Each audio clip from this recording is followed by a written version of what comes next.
Business is about taking decisions. Entrepreneurship is about making decisions. Welcome to a show which will give you the chance to meet the makers, the shakers, and the trendsetters. Learn from their ups and downs. Be inspired. Get ready to cross over with me, Harleen Jabbal. She has come a long way in her budding young career of communications, marketing, and leadership. Our guest today no doubt has a worldly mind and is looking to make a difference through technology as well as on-the-ground research and talent. Let's welcome Charlotte de Ruyter, Managing Director of Sudhi.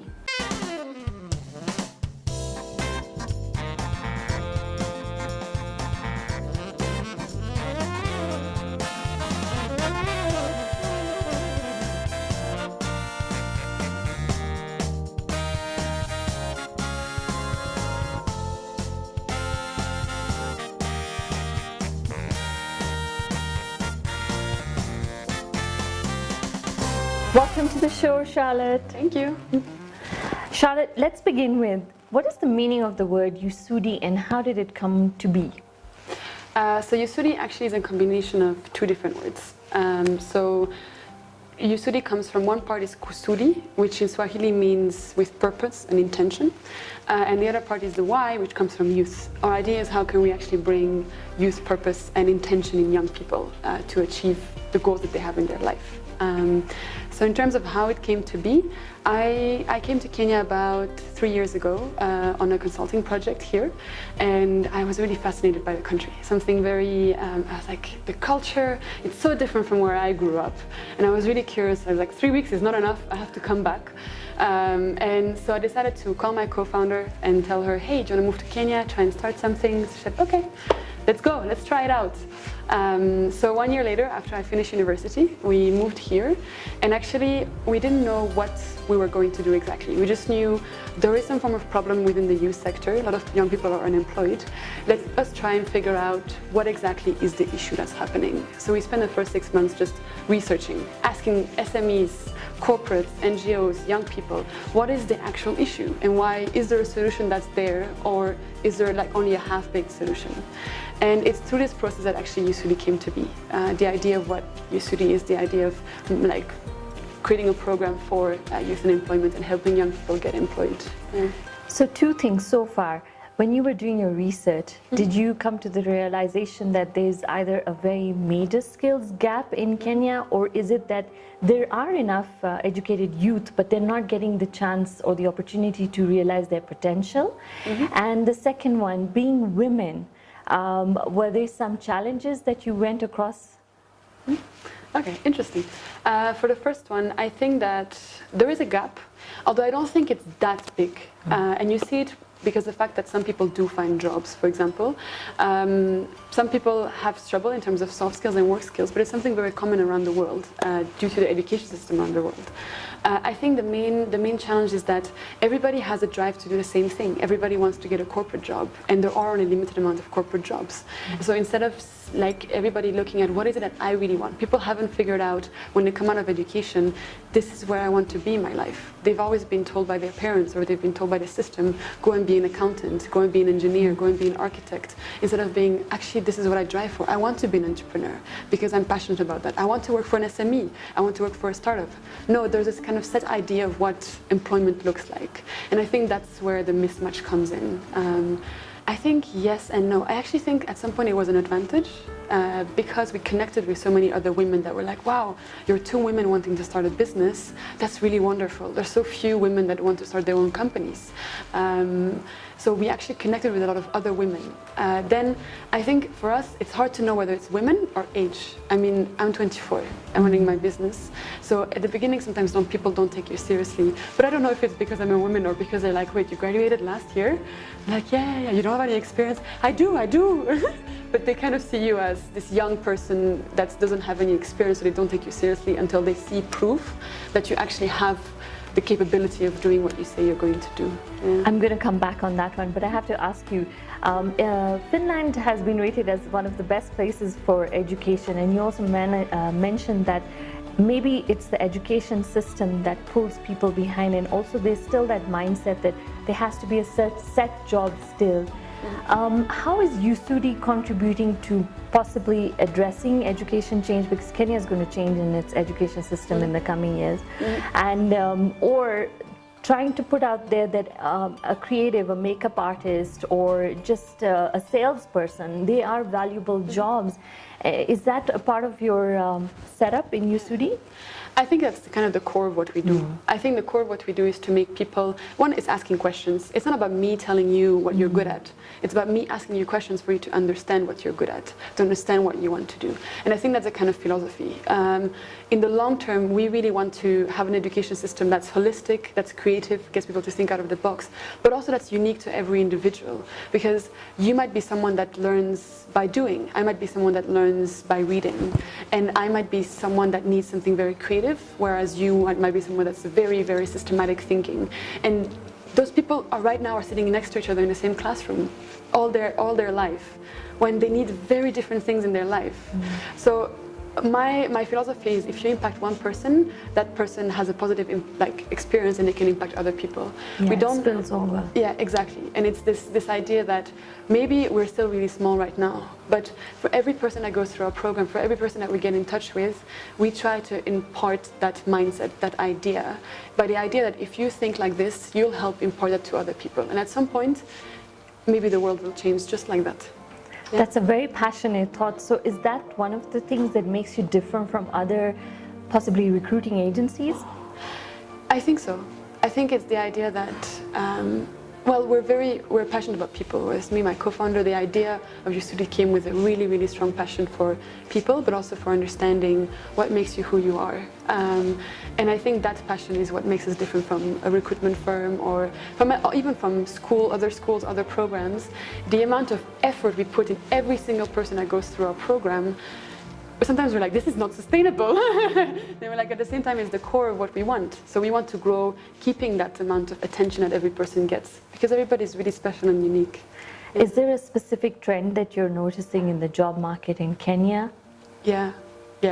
A lot of people, so it's a combination of both sides. So a lot of young people are scared of sales.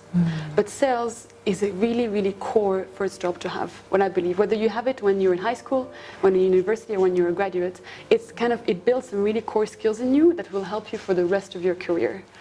And a lot of SMEs want salespeople. They want entry-level salespeople, but there's a mismatch, because people are like, no, I don't want to go flyer on the street, because there's this idea of sales that's very denigrating for a person. And they don't understand the commission structure, and they feel they're being shortchanged. Exactly. Yet each one of us in our own way, we're still salespeople. Even a doctor is a salesperson. Exactly. And I'm telling them, I'm like, you know what, if you know how to sell, the time that you become an accountant, you'll know how to negotiate your salary, you'll know how to make yourself invaluable for your company. You learn that by doing sales, by negotiating, by showing people why they should trust you. It's something that you can use in any aspect of your career, as long as you think about it, as long as you're conscious of when you're doing the process, how can I apply this in other areas of my life? So if I were to go to a job interview through Sudhi, what are some of the 2 or 3 key things that you're telling me to keep in mind? The first thing is be yourself, because at the end of the day, this is both a job, you want the person to know that when they take you on, they're not taking a fake you, they're taking the real you. Because then when you enter the job, you'll be able to be yourself as well. When you're pretending during the job interview and trying to be the best of yourself, they'll probably just be disappointed. Also understand that this is also your choice. A job interview is not just them wanting to take you, it's you wanting to take them as well. You need to want to take that job, and that will show in the interview. When you ask questions because you want to understand whether this is really a job for you, people understand that you'll make the decision of taking the job because you really want it. And the next thing is understand that the person in front of you is just another human being. And one day they went through an interview as well, and they're probably scared as well. So instead of being scared of no, think, you know what, they're just a human being as well. It's gonna be okay. Charlotte, I think those are such valuable lessons that you've just imparted. Thank you so much. Apart from being in Nairobi, is Sudhi elsewhere in the country? Are you expanding? Is that something in the future? So right now we're just in Nairobi. We're only 1 year old, so we're just kind of making sure that our core program is really getting as strong as possible. We have a lot of demand from people of Eldoret, of Kisumu, Mombasa that want us to expand. So hopefully in the next 2 years we'll be in more cities. But yeah, it's a plan, but we're not there yet. Yeah. So now coming back to the woman question, I want to know a little bit more about this young Charlotte. Where have you come from, Charlotte? And a little bit about how did you make this decision? I know you said that you came to Kenya, you loved it, you wanted to come back here. But have you always wanted to be self-employed or an entrepreneur? So I'm built by 3 different pillars that I consider that really build the foundation of who I am. It's experience, explore, experience, evolve. And the idea that in my life, that's kind of is the fundamental of the philosophy of how I live. It's exploring new places, exploring new skills, experiencing them, and then helping me grow through those experiences. And it's a lot to do with the education I've had with my parents, which actually answers the questions of being an entrepreneur. My parents are both entrepreneurs. They've built their own company, and they worked part-time were with us. So they've actually shown me what kind of lifestyle you can have whilst you build your own company. And so I actually really love that lifestyle of the freedom and of the fact that you can build your own vision and your own life path. They showed me that for them it was really important to have a career but also to build a very strong family. And I was like, okay, so if I'm an entrepreneur, I can actually choose the vision of where I want to go with my company and with my own life. So I think I've grown up in that mold. The apple doesn't fall far from the tree, they say. So yeah, I didn't fall far from the tree of my parents. I'm also an entrepreneur. That's where it came from. Yeah. So far, what has been your crossover moment in your little professional life, young professional life, if I were to say? Where was that thing that you felt like, okay, I'm on it, let's get on with it? I think the moment I came to Kenya, actually this huge shift happened. So I came to Kenya, and that moment I decided I'm coming back and I'm creating my own company. And suddenly, like even when I went back to university, everything just seemed completely focused. I knew where I was going. And your life changes when you have a focus point, because everything you do, suddenly you know whether it makes sense or not. You're like, when I go back to university, I was like, I don't want to go back to lectures and all these things. But I was like, okay, I know which lectures I want to take, because those ones make sense with where I see my career going. I know which people I want to meet, because those ones make sense with where my career is going, where I want to go. So I think for me, suddenly it was this aha moment of, wow, the sky is blue, there's no more clouds, I'm going there. And it's an ongoing process, because now I'm here and I'm looking for the next, okay, so what's next? And what's this next vision of where I'm going to be seeing myself? But I knew that it was possible. It's possible to have this really strong clarity about where you're going in your life. And it's really, it feels very, very nice when you have that. Charlotte, you have me all excited. I can't wait to see what you do next and how far Sudhi goes. I'm passionate about Sudhi as well. And keep it up. And I do hope somebody who watches this show can get some of that energy and hope for what's possible out there. Thank you so much. Thank you. Thank you. You teach people how to treat you, says Oprah Winfrey. Well, make a difference in your organization by listening and working with talent. Let it grow, let it shine, and you will shine too. Follow us on our Facebook, Twitter pages, and don't forget to subscribe to our YouTube channel. Crossover with me, Harleen Jabbal.